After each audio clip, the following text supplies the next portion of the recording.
Hello mommies, welcome my channel pregnancy and my dear mommies, आप सभी को प्यार भरा नमस्कार, जय श्री कृष्ण, राधे राधे। डियर मॉमीज, जब हमारा सी सेक्शन होता है और सी सेक्शन के थ्रू हमारी डिलीवरी होती है तो बहुत सारे क्वेश्चंस हमारे माइंड में आते हैं कि हमें कब नहाना है, कब से सीढ़ियाँ चढ़ें, कब से चावल खाना शुरू कर सकते हैं, क्या हम नॉर्मल पानी पी सकते हैं, गर्म पानी, मसाज कब से करवाएं।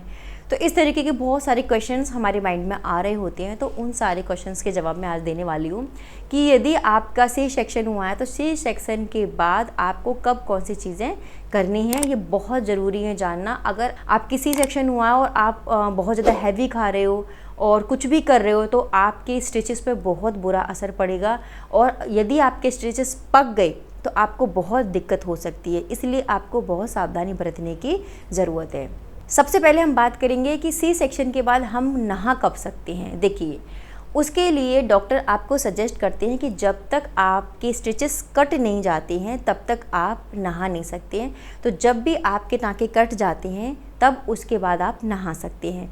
नहाने के समय आपको ध्यान रखना है, जो भी आपकी जहाँ से भी स्कार्स आपके कटे हैं वहाँ पर अच्छी तरीके से पहले कॉटन से सफाई करें। आप देख लें कोई घाव तो नहीं है, कोई पक तो नहीं गया।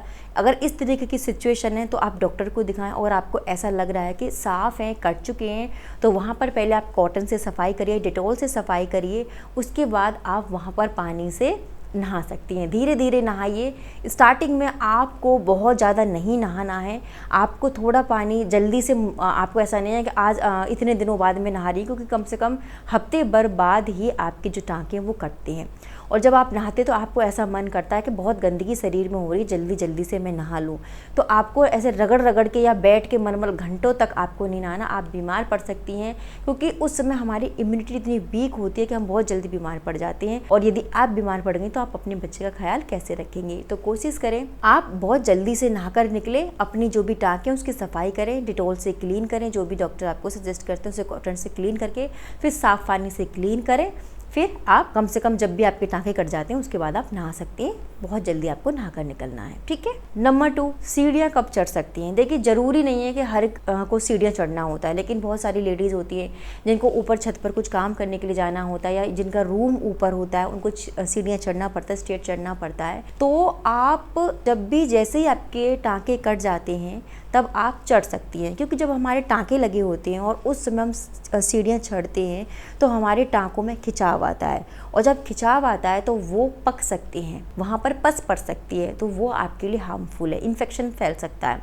तो जब तक कट नहीं जाते हैं, जब तक आपको लग नहीं रहा कि हाँ ठीक हो गए हैं, अच्छे से सूख गए हैं और आपको बहुत ज़्यादा पेन वहाँ नहीं हो रहा, तभी आप स्टेयर चढ़ें। देखिए, किसी किसी की जो बॉडी है वो बहुत जल्दी हील कर जाती है, वो ठीक हो जाते हैं और स्टिचेस कटने के बाद वो नॉर्मली ऊपर नीचे सीढ़ियों से चले जाते हैं। लेकिन किसी किसी की बॉडी को हील करने में बहुत टाइम लगता है, तो कम से कम ऐसे लोगों को 30 दिन तक, यानी 1 महीने तक सीढ़ियाँ चढ़ना अवॉइड करना है। उनको लग रहा है कि उनको पेन है, कोई भी टाँका उनको कसकसा रहा है, टीस मारता है, दर्द हो रहा है कहीं पर भी, तो वो बिल्कुल सीढ़ियाँ ना चढ़ें, अवॉइड करें जब तक कि आप बिल्कुल अपने आप को ओके फील नहीं करते। अगर आपको लग रहा है कि बहुत ज़रूरी काम है तो आपके घर में यदि कोई फैमिली मेम्बर है आप उनको बोलिए, लेकिन आप खुद से सीढ़ियाँ ना चढ़ें अगर आप चाहते हैं कि आप जल्दी ठीक हो जाए। नेक्स्ट क्वेश्चन कि हम चावल कब से खा सकते हैं, कब सी सेक्शन के बाद हम चावल खा सकते हैं।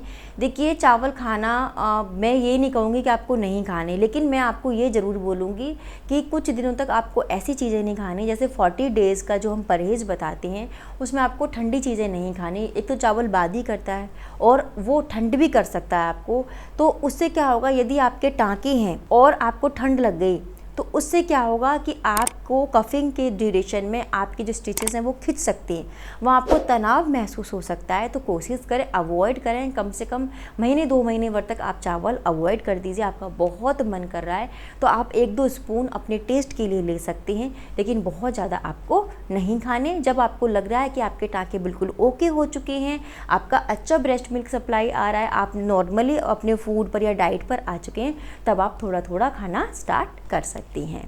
सी सेक्शन के बाद हम नॉर्मल पानी पिएं या फिर हम अजवाइन का पानी पिएं, गर्म पानी पिएं, तो चाहे सी सेक्शन हो चाहे नॉर्मल डिलीवरी हो, आपको गुनगुना पानी ही पीना है, गर्म पानी पीना है। और कोशिश करें कि 40 डेज़ तक आप अजवाइन का गर्म पानी पिएं, वो बहुत अच्छा होता है, जल्दी से आपको हील करेगा, आपके जो भी स्कार्स हैं उनको ठीक करेगा।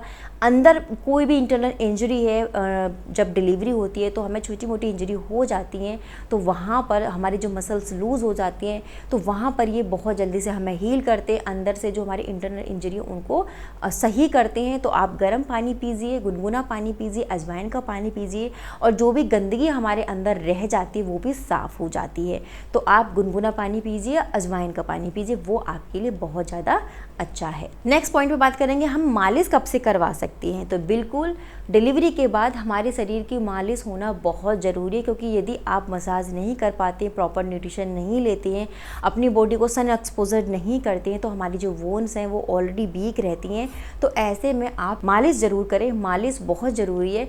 मालिश आप कर सकती हैं कम से कम जैसे ही आपके स्कार्स ठीक हो जाते हैं, आपके स्टिचेस कट के आपके स्कार्स आपको लग रहे हैं ठीक हो गए, उसके बाद आप अपने शरीर की मालिश करवा सकती हैं। लेकिन आपको पेट की मालिश नहीं करवानी है, क्योंकि यदि आप पेट की मालिश करवाओगे तो आपके जो टाँके हैं वो खुल सकते हैं, पक सकते हैं। तो आपको, अगर आपका सी सेक्शन हुआ है तो आपको अपना पेट बिल्कुल नहीं छूने देना है। आप अपने कंधों की, बैक की, नीचे लोअर बैक की, थाइज़ की, नीज़ की, पैर की, इनकी मसाज करवाइए, ये बहुत ज़रूरी होता है। ये बहुत इंपॉर्टेंट पार्ट्स हैं हमारे बॉडी के, तो आप इनको ज़रूर करवाइए, तो आपको रिलैक्स मिलेगा। यदि आपकी नॉर्मल डिलीवरी हुई है तब आप पेट की मालिश करवा सकते हैं, लेकिन सी सेक्शन हुआ है तब आपको नहीं करवानी है। जब आप बिल्कुल ओके फील करें, बहुत मतलब अब आपको लग रहा है कि अब मेरा पेट बिल्कुल सही है, तब आप हल्की फुल्की मसाज या तो खुद से कर लें या जो भी मसाज वाले, क्योंकि जो मसाज वाली होती है उनके हाथ बहुत टाइट चलते हैं और फास्ट चलते हैं, तो हो सकता है वो आपको हर्ट कर सकती हैं। तो आप खुद से अपनी पेट की light clockwise, anti clockwise, up and down, left and right, इस तरीके से आप अपने टमी की मसाज कर सकती हैं। ठीक है। लास्ट पॉइंट कि क्या हम एक्सरसाइज कर सकते हैं सी सेक्शन के बाद? जी हाँ, बिल्कुल कर सकते हैं। जितने भी पॉइंट मैंने आपको बताए वो सारे पॉइंट्स डिपेंड हैं आपके स्टिचेस पर। यदि आपके स्टिचेस ठीक हो गए हैं तब आप हल्की फुल्की एक्सरसाइज कर सकती हैं। बहुत ज़्यादा स्ट्रेचिंग नहीं करनी है, ऐसी स्ट्रेचिंग नहीं करनी है जो कि आपके पेट पर असर डाले, आपके टाँके खुल जाएं। आप मेडिटेशन कर सकती हैं, योगा कर सकती हैं, हल्की फुल्की वॉक कर सकती हैं। ठीक है। तो इस तरीके की आप लाइट वाली एक्सरसाइज कर सकती हैं, हैवी एक्सरसाइज नहीं करनी है। अगर नीड नहीं है तो कोई ज़रूरत नहीं है, अगर आपको मन है तो आप बहुत लाइट एक्सरसाइज करिए। ठीक है। बहुत ज़्यादा हैवी आपको नहीं करनी है। तो इस तरीके से आप अपने सी सेक्शन में अपना ध्यान रख सकती हैं। तो my dear mommies, I hope ये वीडियो आपको अच्छी लगी होगी। यदि ये वीडियो आपको अच्छी लगी तो मैं ऐसी ही इंपॉर्टेंट वीडियोज़ आपके लिए बनाती रहूँगी। मैं नेक्स्ट वीडियो मिलती हूँ नेक्स्ट टॉपिक के साथ। तब तक के लिए नमस्कार।